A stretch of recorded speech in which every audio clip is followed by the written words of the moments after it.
Hey there, history lovers. Welcome to History for Hot Girls, where we deep dive into the history of people, events, items, and ideas traditionally considered feminine. By hot girls, for hot girls. Hello, Michelle. Hey, Natalie. I'm really excited for today's episode. Me too, and I'm dying. I did not find the time to get my nails done for this. That's okay. I'm ready to inspire you to make that a regular part of your beauty routine. Yeah, 100%. I want you to close your eyes and imagine this. The quiet hum of fluorescent lamps overhead, the comforting, constant buzz of nail drills and files, the animated chatter, the laughter of the women around you, the divisive smell of acetone, disgusting to some, addicting to me, the dazzling array of wall-to-wall nail polish bottles, overwhelming and tempting at the same time. Today, we're taking a trip to the nail salon. Yes. Oh my God. Again, you just have this talent. You were describing the nail salon in the most poetic way, and I Thank could you. smell the acetone. You're there. My five senses were engaged. Good. If I was cursed by an evil wizard and I could only choose one beauty treatment for the rest of my life, it would be getting my nails done. You always do have fabulous nails, for sure. I do not feel like myself if I don't have nails. I could give up everything else. The coloured hair would be a struggle, or I would learn to bleach it on my own. Maybe I would just wear wigs, like whatever. Yeah. But I cannot give up nails. That's so fair. Like, I go through phases with getting my nails done, but I do feel like a different person when I have my nails Yes. done. You feel like an elevated version of yourself. I feel like me. I think in the last few years, nail art has really taken off. Yeah. Not just manicures, but nail art. Yes. Specifically. Yes. More and more people are getting fancy nails or trying it out for themselves at home. Mm-hmm. But the practice of nail art actually has a long and storied history. The Roman poet Ovid has an entire poem defending women's use of cosmetics. Hell yeah, go And Ovid. it includes the line, quote, "You wish to have hands that shine with gems, nor is that a fault." You're so right, bestie. I know. Ovid, you really just were one of the girlies. He really was. He was an ally. One of the only men of the time that was actually defending women's use of cosmetics. What a legend. I know. There were so many other men in Rome talking about how, women are wearing too much makeup or they're using too many cosmetics, and Ovid just wrote an entire poem being like, let the girlies wear makeup and do their nails. Let them have their nail art. He even included 5 separate recipes for like face masks and skin treatments in the poem. Oh my gosh, I need to look those up. Absolute king. But when and where exactly did this practice come from? Okay. Where did it go? Where did you come from, Cotton Eye Joe? Was this the horrendous joke you've been so excited to tell me? Yes. Din, din, din, din, din, din, din, din. Thank you for letting me do that. I'm so sorry. It won't happen again. So let's get into the bold beginnings. We aren't exactly sure where or when the practice of decorating your nails comes from. Evidence dates it back to around 3000 BC in both Egypt and China. Okay. Because there's evidence of it surfacing in 2 separate places at the same time, I think it's pretty fair to say that the practice was probably around well before then. Yep. But that's the first evidence that we have of it. It's also, at least in the ancient world, very frequently tied to social status. So in ancient Egypt, women would dye their nails and parts of their fingers with henna in a practice that's still around today. Yes. The colour that women dyed their nails was what indicated their social status. Lower classes had more like natural shades, whereas upper classes had the deeper, more visible shades. Yeah. So the more visible your henna, the higher in status you were. Meanwhile, ancient China had developed the early form of nail polish. Oh, that's so cool. Right? Like, what can't they do?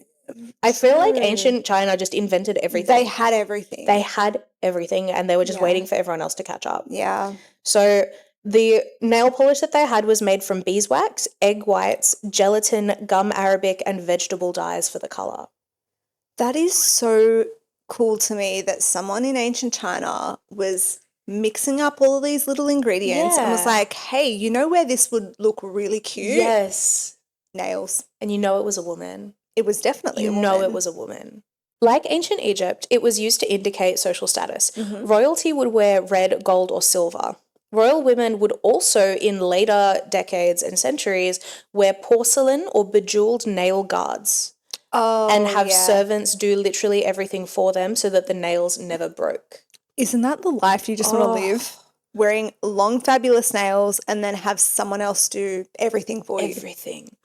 Empress Dowager Cixi of China, who ruled from 1835 to 1908, and will definitely have her own episode one day. Oh, yeah. Was known for wearing 6-inch long nail guards. Oh, what an icon. And they were so detailed and so beautiful. And she was actually kind of a terrifying woman, so I think that it almost adds to the whole image. Now, in Babylonia around the same time, it was actually men doing their nails. Queens. Men had an entire beauty regimen that they would go through before going to war, which included getting their nails done and their hair curled.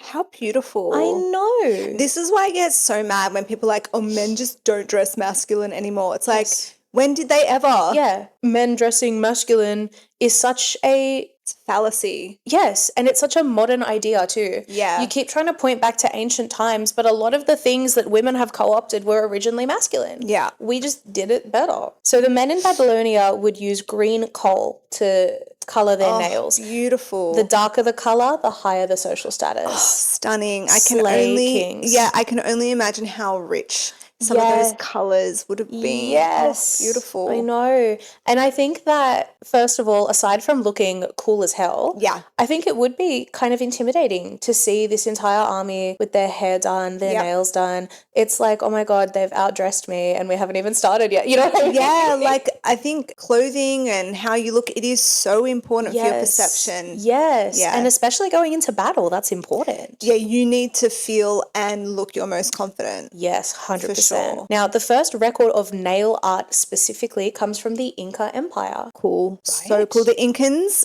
I am so obsessed with them. Yes. They did amazing things. They would paint condors, a type of vulture, onto their nails. Oh. Which is amazing that you're painting a bird onto your nails. Yeah, wow, how intricate those designs would have been. The precision, the artistry. Yeah. And it was because this bird in particular represented the connection between the underworld, human world, and heaven. Oh, and beautiful. It was believed that like when you died, you would be like transported away from the human world on like the wings of this bird. That is so beautiful. I know. Oh my gosh, amazing. Right? How incredible. I just love it. And I love that, you know, even though nails are seen as really frivolous today, it had this really significant cultural impact. Yeah. For a lot of ancient societies. Yeah, we've done a lot to minimize what, you know, beauty, quote unquote beauty. Yes. It's not just this silly little thing. Yes. It has such importance, meaning, weight for so many people, so many cultures throughout history. It really, really does. We also have evidence of similar practices in Europe. Yeah. So it was actually Celtic women who would dye their nails red to express joy and beauty.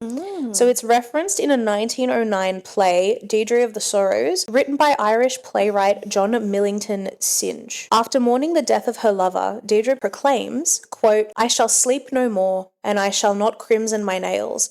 No joy shall ever again come upon my mind." Wow. So it shows again, it's this really important thing. And now she is so devastated that like nothing that brings her joy, she can never engage with it again. It also kind of speaks to the ritualistic nature of getting your nails done. It really is. And it's so meditative. It's so peaceful. Yeah. It's such an important way of like socializing, I think. Yeah, connecting. When we're looking at these ancient manicures, a lot of the trends are around dye-based pigments. Yes. Right? Because those were the materials that were available. It was really easy to dye your nails using the pigments.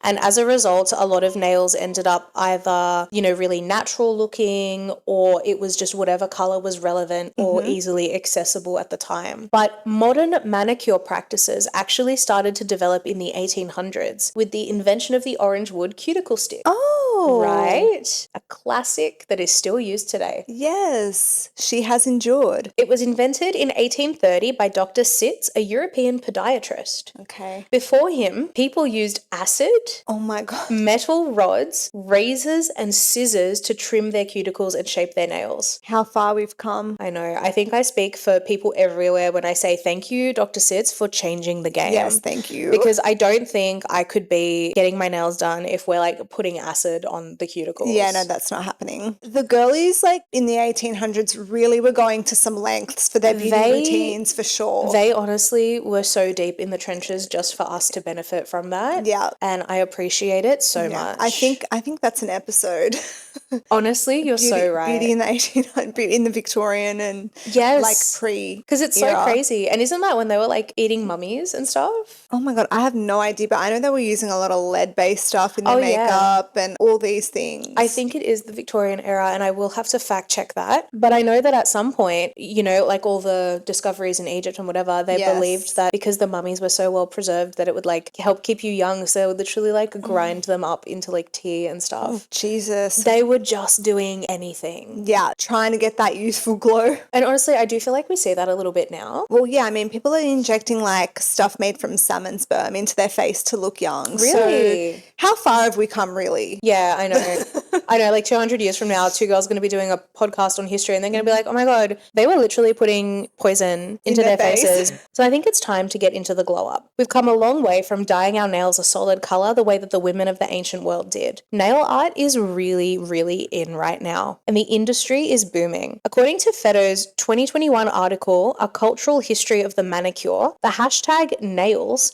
has been posted 151 million times on Instagram. Wow, that's insane. Naturally, I couldn't get Instagram to show me how many times it's been used now, even though I was trying very hard. But every single relevant hashtag was sitting at about the 25 million mark. Oh my gosh. So you can only imagine insane numbers. How much it's exploded since then. Likewise, nail salon revenue in the US has been estimated at more than $8 billion a year. According to Sartalis, Rajabi, Esturabadi, and Tosti, I'm so sorry, in Speaking with Your Hands, The History of the Manicure, the figure is comparable to the gross domestic product of the Bahamas. Oh my God.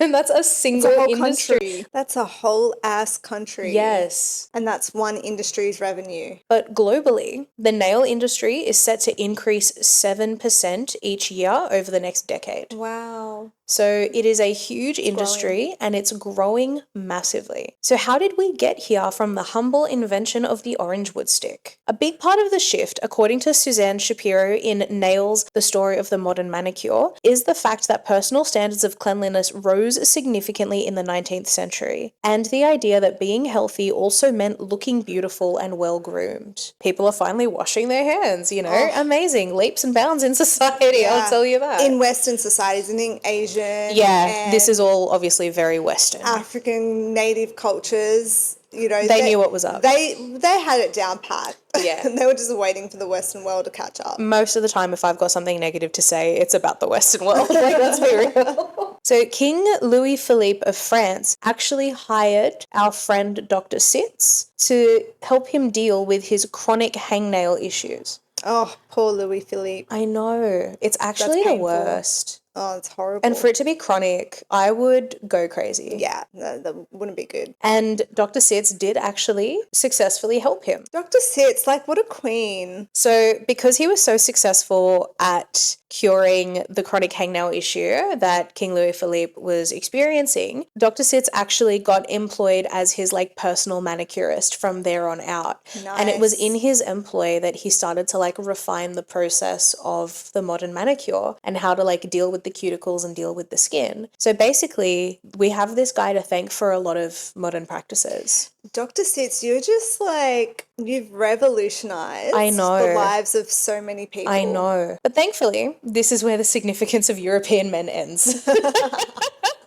Mary E. Cobb was the first person to open a manicure parlor in America, establishing herself in New York in 1878. Historian Kathy Peace states that the words chosen for these establishments, parlor and salon, reflect the meeting of public and private spheres in the quest for beauty. Because beauty before then had always been an extremely private thing. Cobb was a trailblazer in her own right, setting up an establishment where women could publicly seek beauty beauty treatments. Manicures during this time remained neutral. A lot of the time it was just the nails being buffed and polished and maybe oiled because it was considered more beautiful to have nails that looked natural and well maintained. Because again, it was linked to that idea of like beauty and purity. Yes. Right? It wasn't until 1924 that the first coloured nail polishes hit the market, and it was a sheer rose shade offered by Cutex. Wow, there you go. There you go. And again, it was that sheer natural nail shade. I don't know if this is like a fact, but wasn't it seen as like, oh, you're a woman of ill repute if you had like red nails or something? Yes, at some point in history. It was very whorish. Yeah. And that idea kind of goes in and out of fashion, depending just on the decade and kind of what's going on in society and what the social ideals are. However, like the neutral colours are always the go-to. Yes, OPI bubble bath has always been. I literally reference OPI bubble bath later in the script. I just know. It's always going to be in fashion, that neutral, natural look for sure. Because it's so versatile and so flattering. But linking back to our episode on recession indicators, nail polish continued to be a popular product through the 1920s and 30s, despite the Great Depression and every other crisis occurring.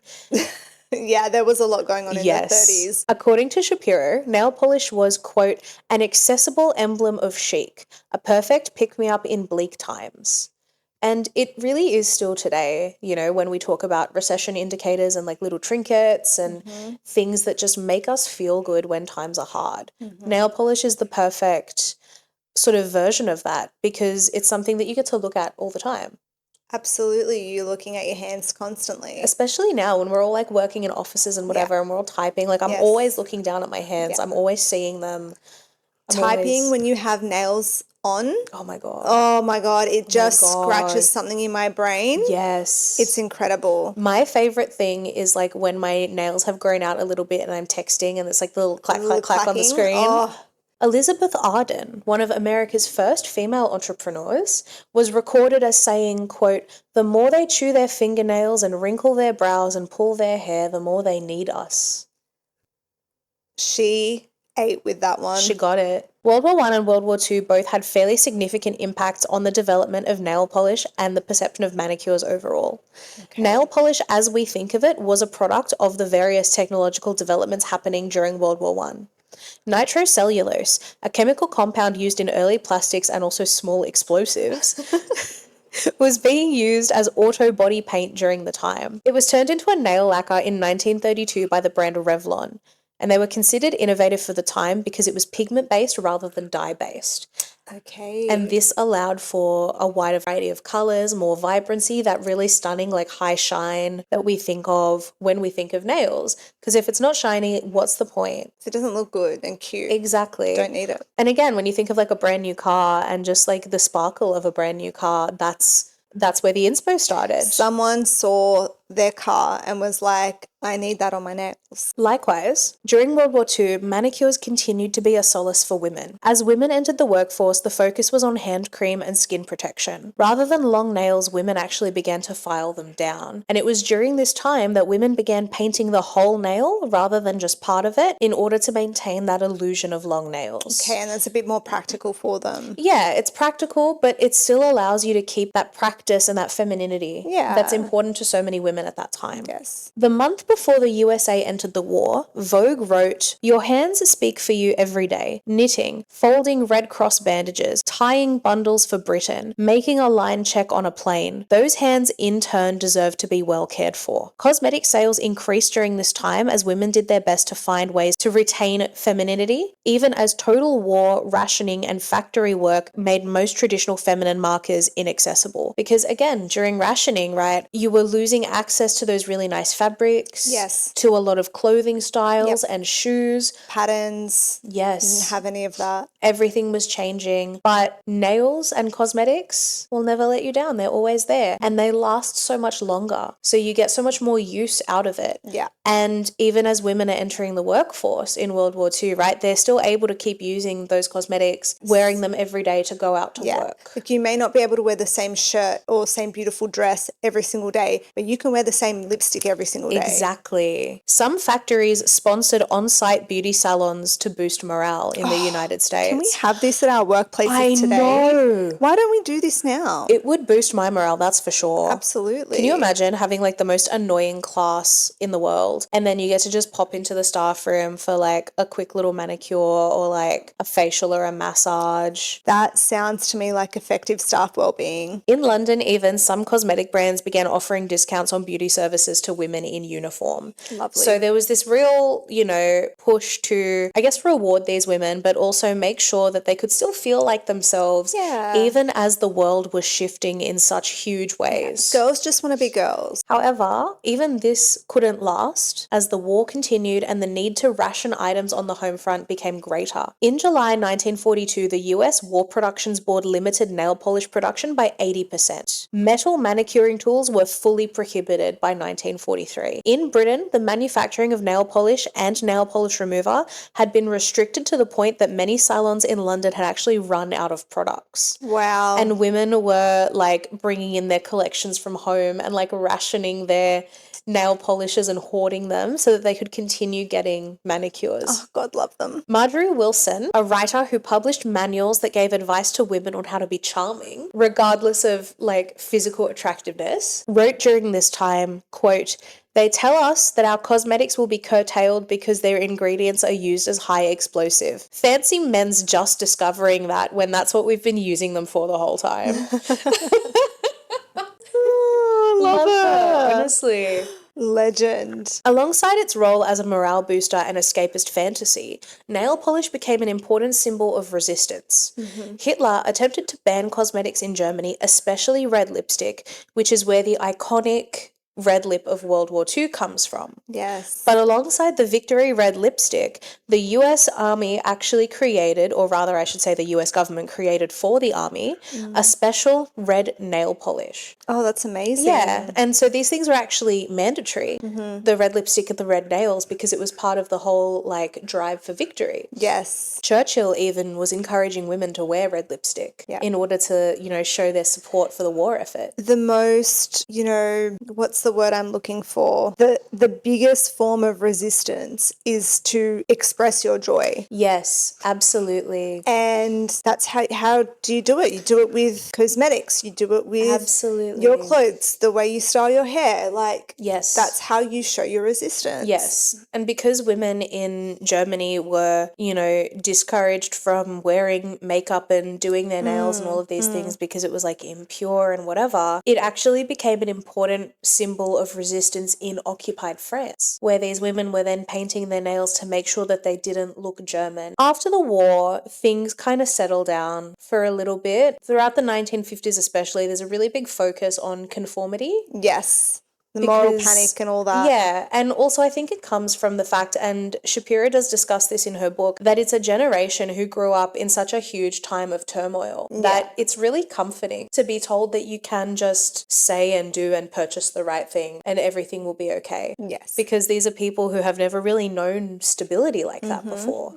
The trend and the bouncing back and forth between the nude versus the red nails continues, and it's not until the 1970s where we start to see huge shifts in manicures and in nail culture and in nail art. Yeah. It's the 1970s where nail art really begins to develop, and it's mostly floral patterns and ombres. Ooh, lovely. But acrylic nails also appear on the scene during the 1970s. Nail polish also breaks into the music scene at this time, so it's kind of becoming more and more common in all parts of society, but in music especially, because musicians are becoming more and more aware of the significance of having an image. Yes. And a brand image to be able to appeal to audiences, and a big focus of it was sex appeal. And so you see lots of red lips and lots of red nails in the album covers and the music videos of the 1970s, and that's where it really gets its promiscuity. Yes. It had been considered that way before, but not until the 1970s was it huge. Okay. Right? And then also you've got like male musicians wearing, like specifically alternative male musicians wearing nail polish in the 1970s to again show that kind of self-expression and to again add to their brand. One Harper's Bazaar article from the time stated that, quote, "your body is your playground," which I think is such a good quote because it's so similar to what you said before of like, it is. You're playing, it really is. yeah. You're playing around. And Shapiro describes the decade as, quote unquote, fashion as costume. Oh,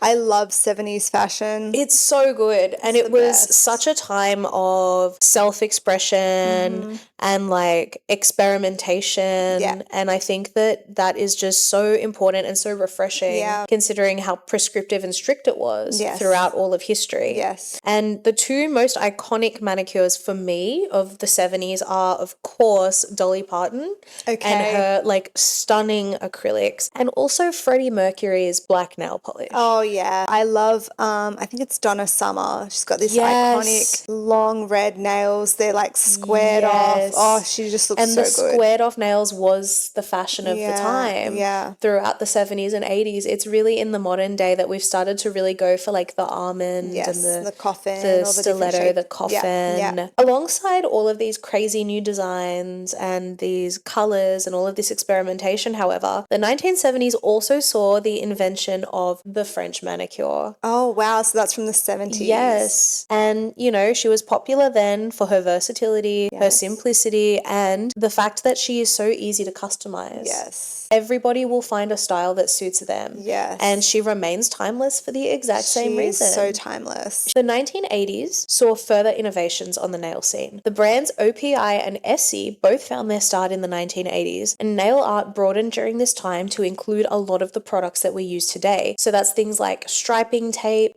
pearls, charms, glitter, airbrushing, marbling, and 3D sculpting, which I didn't know. I honestly thought 3D sculpting was a much later thing. Yeah, same. I thought that was like a 2000s thing. Because I feel like I haven't seen much 3D sculpting until honestly maybe the last 5 years. Yeah. But it's been around for ages. As usual, for all of these innovations, it's black women that we have to thank. Yes. During the 1980s, nail art became popular in black communities across the United States, fueled by rising hip-hop and R&B stars, as well as the fact that a lot of nail salons were being opened in predominantly black communities around the time, and I'll get into why a little bit later. It's black women who first experimented with texture by drilling holes into the nails to add little rings. Oh my gosh, incredible. Yeah, and I think we've all seen that kind of design before, and it's so cool and so unique. And I think it was it Little Kim? Oh my god, I did a you thing. I said little.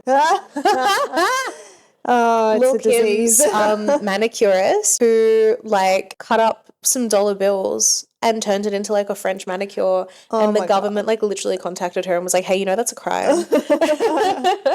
A lot of the time in fashion, it's black women who are really pushing the envelope. Yeah, they're setting the standard. And even though the practice of putting rhinestones on your nails dates back to the 1920s, it was again popularized and brought into the mainstream by black women in the 1980s. Yeah. According to the National Museum of African American History and Culture, quote, in the late 19th and early 20th centuries, most black women were relegated to jobs where they worked with their hands and were considered less feminine. Nail care actualized their femininity. Yes. So again, it's this constant allowing women to feel feminine and giving women the opportunity to express themselves and be themselves and still engage in the workforce as needed and as necessary, even when it's not necessarily fair. And to give a really, really iconic example, in the 1988 Olympics, Florence Griffith Joyner set the world records for the 100 meter and 200 meter sprint, both of which she still holds today. Slay. I know. Not only that, but she set those world records while having 2-inch long acrylic nails painted in designs of red, white, blue, and gold. What a queen. I know. You go, girl. She also confessed in an interview that she once lost a nail in a race and later went back to the track to look for it. Oh my gosh. Oh my god. Isn't that the most devastating thing ever? My god. Can you imagine? I love that she went back to, where to go? As you would. Yeah, a lot of time would have gone into that. I know. I do everything I can to try to like save them. Yeah, 100%. 100%. Imagine you're like running in the Olympics and you're like, oh shit, I lost a nail. Your nail just comes flinging off. Oh my god. Nah. And then you go on to set 2 world records. Yeah. That's so sick. So talented. The 1990s saw a huge boom in different styles of nail art and manicures across the world. By 1996, the New York Times declared the manicure, quote, the rage of the 90s. And again, because it's so closely linked to self-expression, as different subcultures developed, different nail products developed to meet their needs. Oh my gosh, is this when like Urban Decay came onto the scene with their like super edgy nail polish? Yes. A lot of like goth and punk subcultures would have like the chipped black polish like filled in with Sharpie, which I think honestly is what paved the way for like the crackle nail polish of the 2000s, if you remember that. Yes, unfortunately, I do remember that. It was so crazy. We really just did whatever and we thought it was cool. Yeah. Millennials were the like icons, the queens of just doing whatever we wanted because we thought it was fun. But I hate to break it to you, but officially I'm Gen Z. I know you are a Gen Z. I know you are. I'm so sorry. I'm speaking for myself here. Yeah. Vampy colours became popular as goths entered the scene. Yeah. And in the late 90s and early 2000s, nail art blew up in Japan, leading to new trends such as, again, the charms, but new styles of charms. And they also improved UV systems and the 3D sculpting methods. Incredible. And a lot of the time when I do see really, really incredible 3D sculpting, it's always from like China and Korea. Yeah. Especially like Chinese nail art right now is like light years ahead of what we're doing. The girlies are popping off with their nail art. Yeah, it's incredible. Stunning. Yeah. Throughout the last 2 decades, celebrities have used increasingly intricate nail art to show off their personal style. I'm thinking specifically right now of Gwen Stefani, Lady Gaga, Nicki Minaj, Cardi B. Right? Is it Cardi B? Cardi B, her nail tech's like, she's in a world of oh my God. I'm so obsessed with her nail tech. She's incredible. To name a really recent example, if anyone's been following the Wicked press tour the way that I have, Cynthia Erivo. Oh my God. Yeah, it is on another level. And in the last 10 years especially, more and more DIY nail products have hit the shelves. From gels to acrylics to press-ons and nail stickers that can be then hardened with a UV lamp and turned into nails.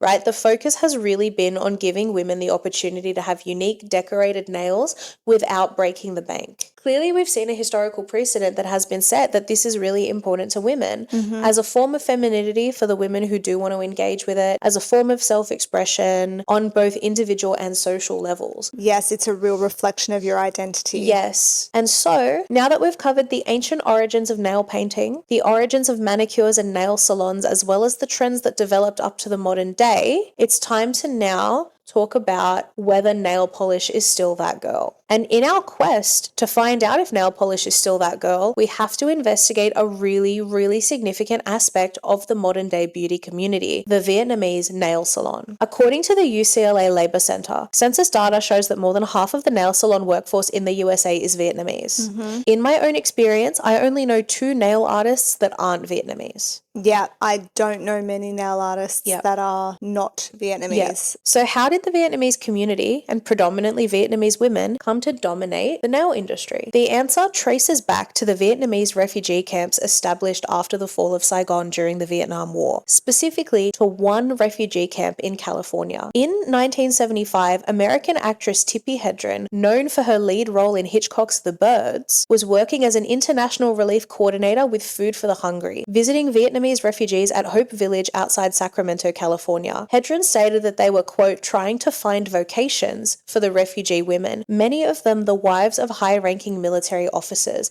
and one of the women was even working in intelligence. And they'd ended up in California and, you know, they were trying to get jobs, and Hedren had brought in seamstresses and typists, and she said that, quote, any way for them to learn something. But what they were most interested in was her nails, which were long and brightly colored, which just was not a thing in Vietnam at the time. So in response, Hedren flew in her personal manicurist and recruited teachers from a local beauty school to help teach the women to do nails. That's incredible. And then these women went on to basically get jobs in nail salons, and a lot of them went and established their own salons. According to Tam Nguyen, president of the Advanced Beauty College in the United States, Tippi Hedren is, quote, the godmother of the nail industry. The women trained by Hedren obviously recruited recruited their friends and their loved ones in order to help them get jobs and escape Vietnam, who then recruited their friends and their loved ones until women, specifically Vietnamese women, took over the industry. Wow, there you go. But as I was researching, I was wondering, like, what is it about Vietnamese nail salons specifically that makes them so successful? Yeah.